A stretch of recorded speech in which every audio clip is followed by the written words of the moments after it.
Richard Kalergi was born in Tokyo in 1864. His father was there as an Austro-Hungarian diplomat. His mother was Japanese. However, he was raised in Ravensburg, modern-day Czech Republic. In 1992, Kalergi wrote Pan-Europa, a proposal. He argued that in the wake of World War I, Europe was weakened and being squeezed between the two rising powers of the United States and the Soviet Union.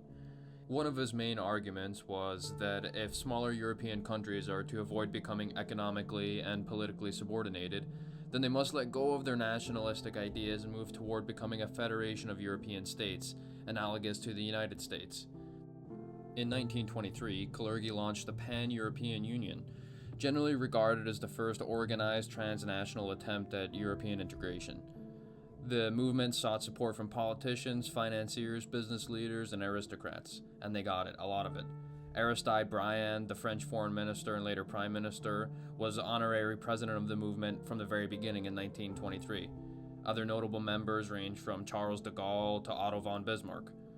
Even Sigmund Freud attended pan-European events and publicly supported Kalergi.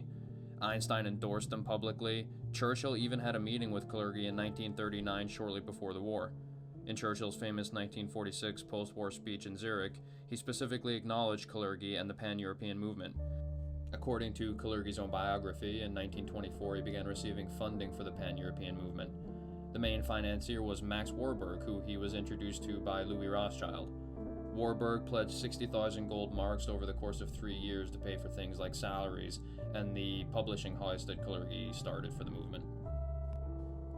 This funding allowed him to do things like write his 1925 book Practical Idealism and publish it in-house with his own publisher. Practical Idealism was the book that you might have actually heard some quotes from. Any of the popular quotes from Kalergi floating around the internet usually come from this book. He outlines his vision for the future as it pertains to humanity in Europe and in general worldwide.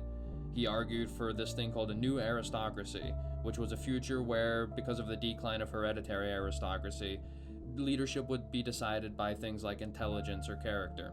He also speculated on the long-term future of humanity. He argued that technological advancements removed barriers between people, and that an inevitable consequence of this is increased racial mixing between people groups.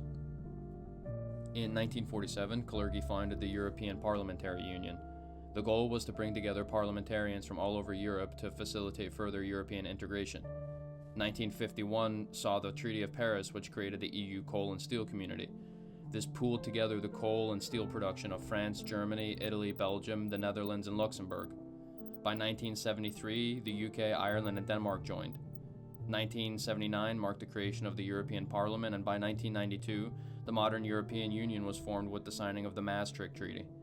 Finally, in 1999, the euro was introduced and the EU incorporated the Schengen Agreement into EU law through the Amsterdam Treaty, which removed border controls and introduced a common visa policy for all of the EU member states. Essentially, the European Federation that Kalergi had envisioned had come to fruition by the year 2000, including a shared currency.